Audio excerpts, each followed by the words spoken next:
Thank you for joining us today for the panel, How to Amplify Your Community Impact. And a special thanks to our visionary partners. I am Derek Bolin. I am the Senior Customer Marketing Manager here at Clio, which means I get the enviable position of working with what I widely consider the best customers, not only in legal technology, but in the world. And I'm joined today by three powerhouse panelists. I'm extremely honored to be with our Reisman Award winners from this year. We have Caroline Ackerman, the Executive Director of Amara Legal, Emma Halpern, the Legal Director of Path Legal, and Noella Sudbury, the Founder and CEO of Rasa Legal. We're going to watch some quick videos showcasing each of their stories, and then we'll get into the discussion topics. Human trafficking is an issue that often goes unnoticed. Nobody deserves to be trafficked. Nobody deserves this victimization. Our mission is to provide free, trauma-informed legal services to sex trafficking survivors and anyone harmed through the commercial sex industry. And so we use the word survivor instead of victim because our clients are not defined based on what happened to them. They're defined by their inner strength and the fact that they survived.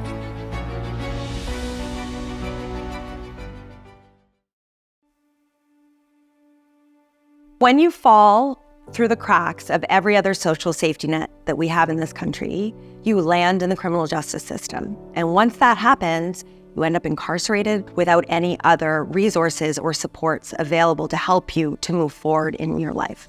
And so we've created a model that allows for-profit revenue streams to fund access to justice for people whose claims otherwise wouldn't see the light of day. We see people reunited with their families. We see people in employment that is meaningful to them. We see people finally in a home that they've never had before. Often just by being heard, by being believed, by having their humanity respected, that is the catalyst for them in terms of a whole series of life changes that we get the great privilege of being a part of.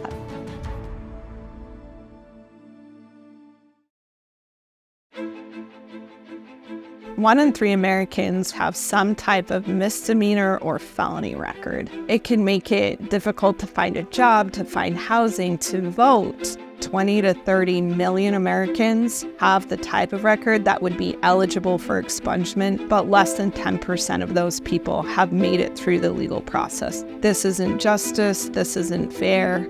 We launched an online tool that made it easier for someone to determine whether they're eligible for expungement. In under 3 minutes, someone can come to our website, type in their name and date of birth, and we'll tell them their options. By using technology, we can help people at scale.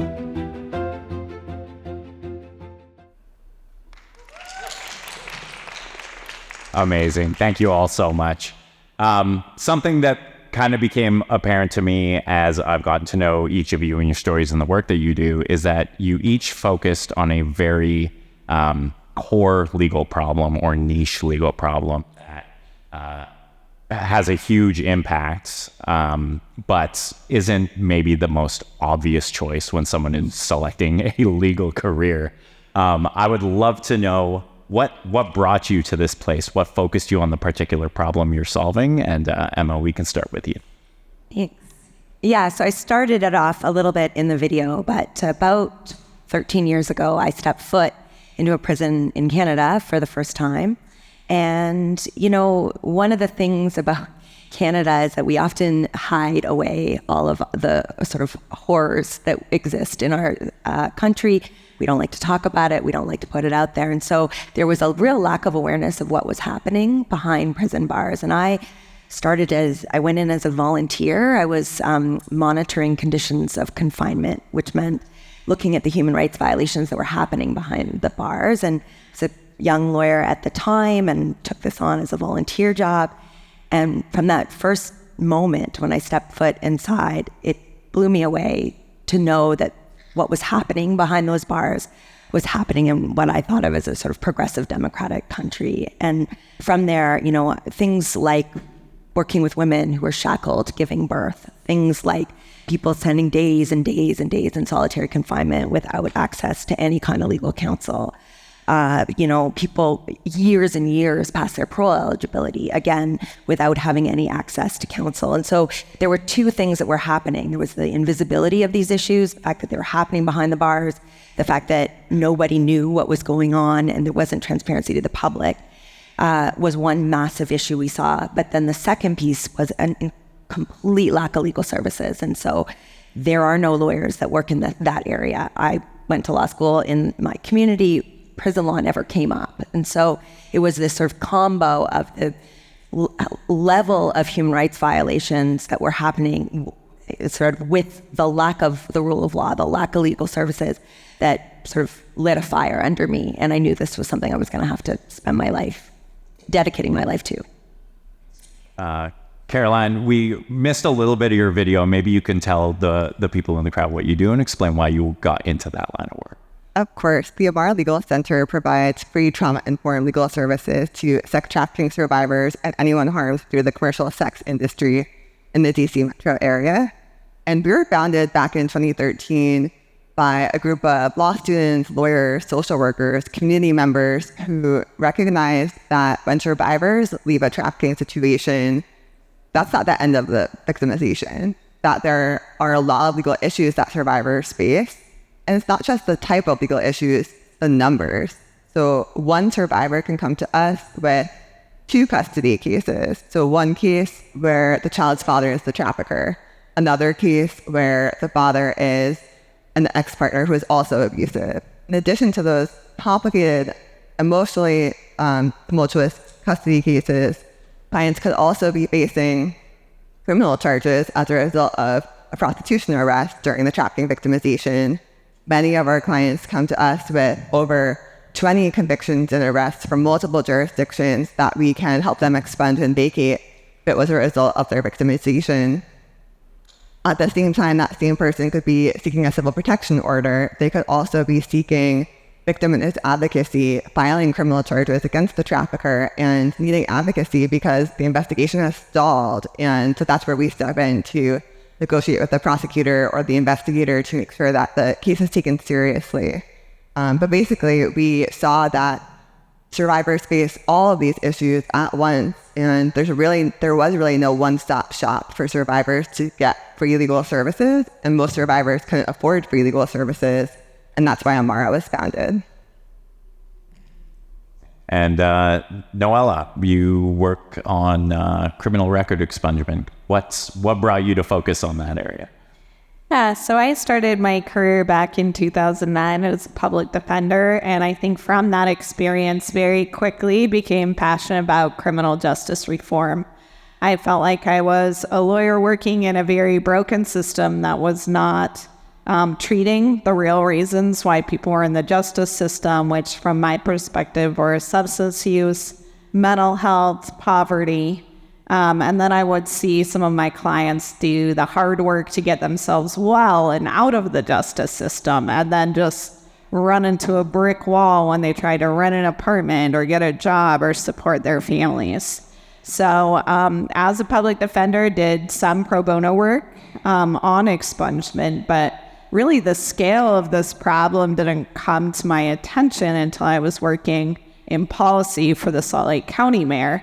And we got contacted by the State Department of Workforce Services because this issue was affecting the economy. They were running all of these job centers all across the state where they would help low-income people get resume support, interview support, but over and over again, people were being denied employment opportunities because of their backgrounds. And on the flip side, employers were saying, the criteria for this job is a living, breathing human being. And the state of Utah was really frustrated that they were serving up many people who had criminal records, who really wanted to get back into the workforce, and their criminal records were just a massive barrier to that. And that's when I learned that over 800,000 Utahns have a criminal record, and in America, it's 1 in 3 Americans. So in each of your cases, you're focused on increasing access to justice for a very niche segment of the population. How How different is that from what you originally envisioned for yourself when you went to law school? Like, was this an area that you were passionate about at the time? And how did that community involvement and access to justice flame kind of grow in you? Me? Yeah. Okay, sure. So yes, I went to law school. I actually had been a community organizer in New York before that, very interested in social justice issues, wanting to build a career in social justice issues, concerned about how to actually make any money building a career in social justice issues. And so kind of took a bit of a circuitous path, started in legal aid, which is the equivalent of being a public defender, and moved from that into legal regulation on access to justice and equity, but with my eye on the sort of big picture sort of social issues that were impacting our community. And so, as I said earlier, I was working at the legal regulator when I started my first sort of entry into prison work. And it just felt like this incredibly important space to be in, given all this background that I had and this particular skill sets that I was bringing to the table. Given that, in my experience, this was the most vulnerable and harmed population that I had ever encountered in all my work. And people with, extraordinarily high rates of abuse in their home lives, violence, addiction, mental health issues, and had, fallen through the cracks of every other social safety net that exists in our country and fallen into the criminal justice system. And then, in my view, had been just sort of locked away behind a wall and never to sort of be thought of again. And so when I was in that space and recognizing that there is no lawyers here, where are the lawyers?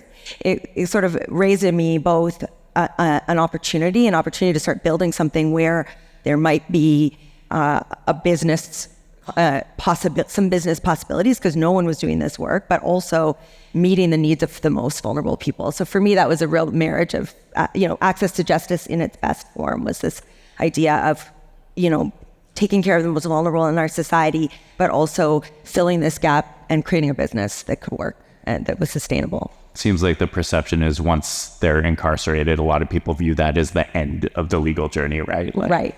Yeah. And in fact, there's this whole other series of laws that happen and human rights violations. So there's a ton of civil law. And what we ended up building is a practice that allows some of our civil cases. So that Mike in the video, my colleague who's here, he's a civil lawyer. I came from the not-for-profit sector, and we created this kind of unique marriage whereby we're offering very, very intensive human-centered client services to very vulnerable people, but bringing that civil law expertise, suing governments. We have a couple of class actions against government, correctional facilities, and the police that help fund the work that can't otherwise be funded for the most part, because it's administrative law within prisons for folks who have no money and no ability. And we'll get back into that a little bit later. Caroline, how about you? What brought you to focus on the providing legal services to sex trafficking survivors? Funny, because I have this really vivid memory from college where I was deciding whether to go to law school, and I told someone I want to work in anti-trafficking.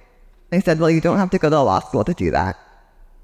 And I thought to myself, well, yes, prevention is super important, and a lot of what we do at Amara is education and prevention, raising awareness of the indicators of trafficking so that fewer people are trafficked. But I also thought to myself, well, the laws exist. Like, there are tools that we should be able to use to pursue justice for survivors. And that's why I went to law school, to try to find a way to use the legal system to support survivors, to not only help in prevention efforts, but also help in survivors' journeys post-victimization. I think what surprised me is not only how much it's needed, but how much just education about trafficking, the dynamics of the commercial sex industry play a role in our clients' cases. And so in the end, it's kind of a merge of both of the things that I was interested in, trafficking and victimization, but also educating lawyers, courts, judges about what trafficking looks like in different legal contexts, so that when trafficking survivors bring their cases, that's understood. And Noella, how about you? How is this different from maybe what you foresaw yourself doing when you went to law school? Yeah. So I think what I would share about my story, my mother grew up in poverty in rural Utah. She was one of 10 kids. Her mom worked in the mine, and when he got injured, he became a school janitor, and she just really grew up with nothing. And seeing sort of like the quality of her life and the life of their siblings got me really fascinated by this question of poverty, and why are some people born into poverty? How do people get out of poverty? Why do some people never get out of poverty? And so when I entered college, I didn't know any lawyers, didn't plan to be a lawyer, but got really interested in law because I saw it as both part of the problem that was causing poverty as well as a potential solution. And I felt like I needed to go to law school to understand how to tackle this issue. So that's what brought me to the law.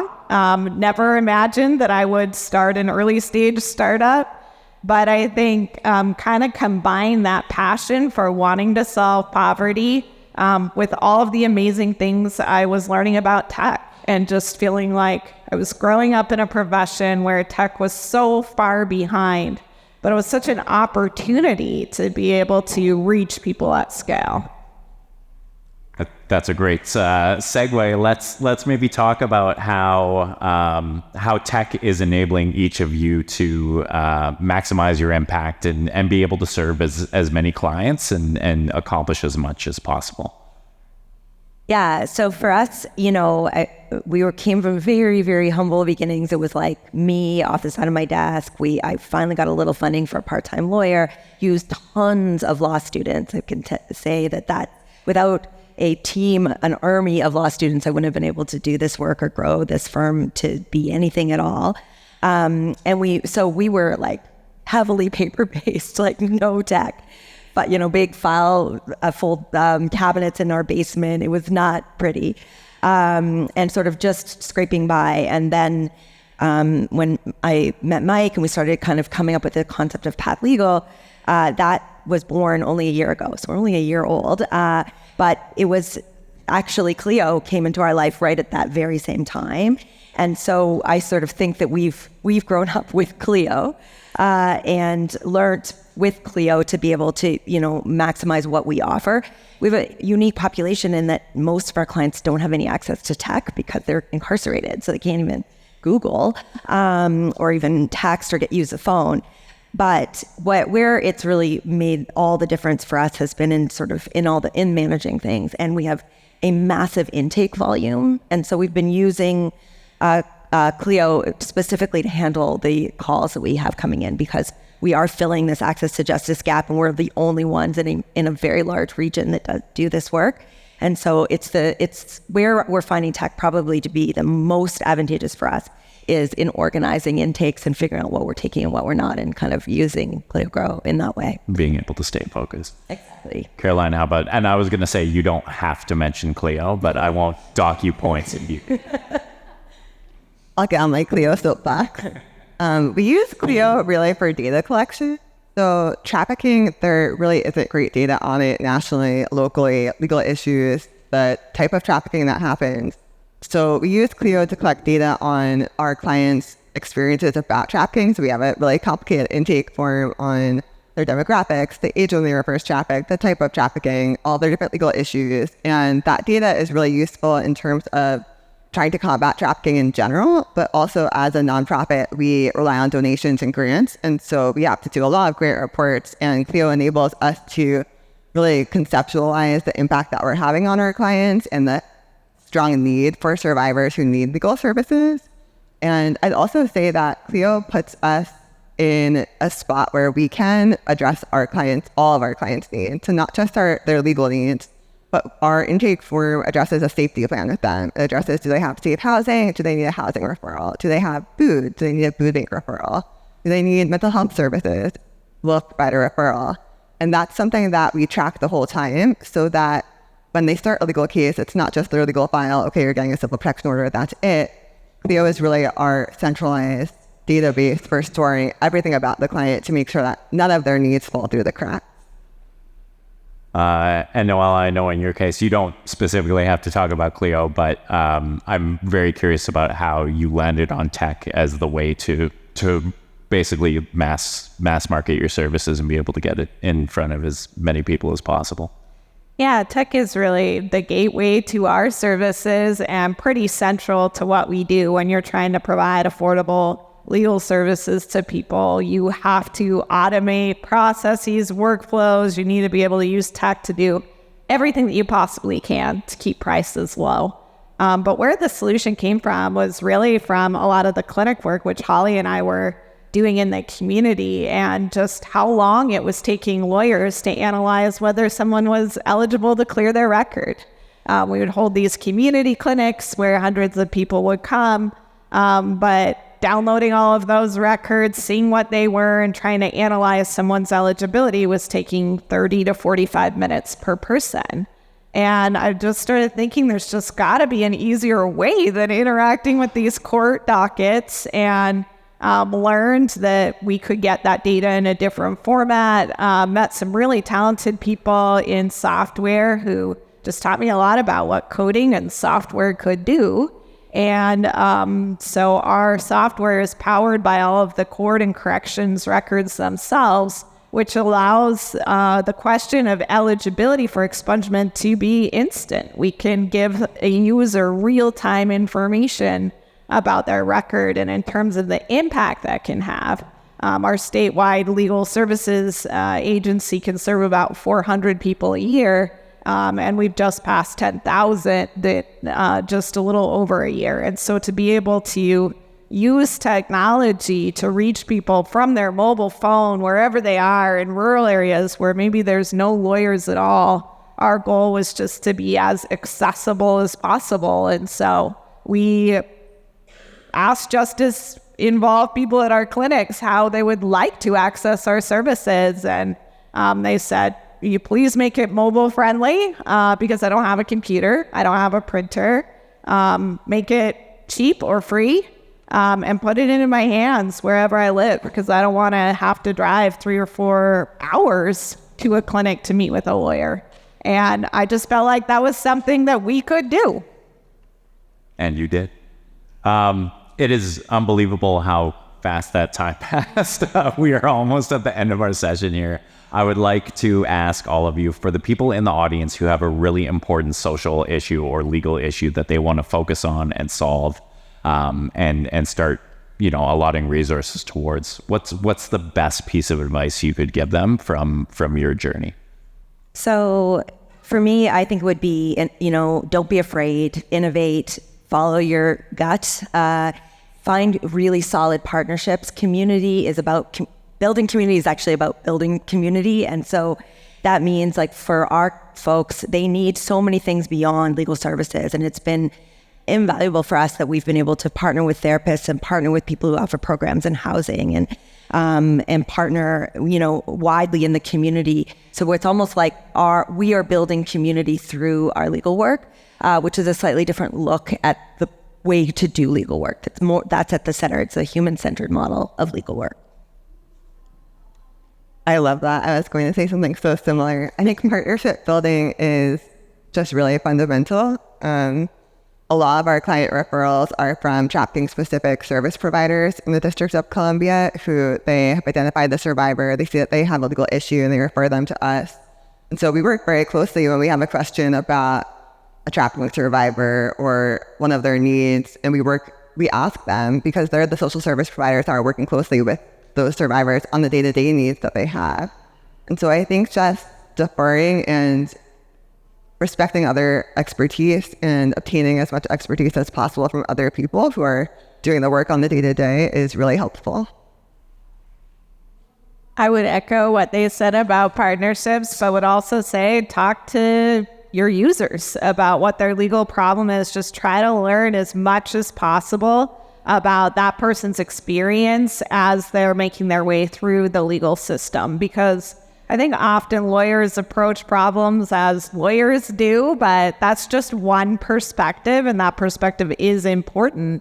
But to design a product or service that is actually going to work for your end user, you just need this continuous cycle of feedback from them. Is it user-friendly? Is the language right? What doesn't make sense about you? What do you think about the design? All of those things really matter so much. But in my experience, people are very willing to talk about it. And if you're willing to listen, you could really design a solution that's going to work for your target market.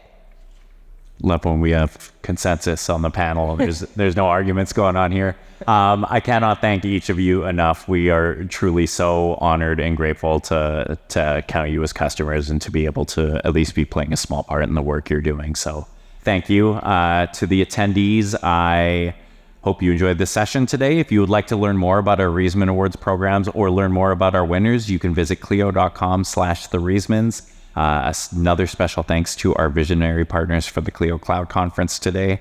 And I hope you all enjoy the last few hours. There are some fantastic sessions left. So thank you again.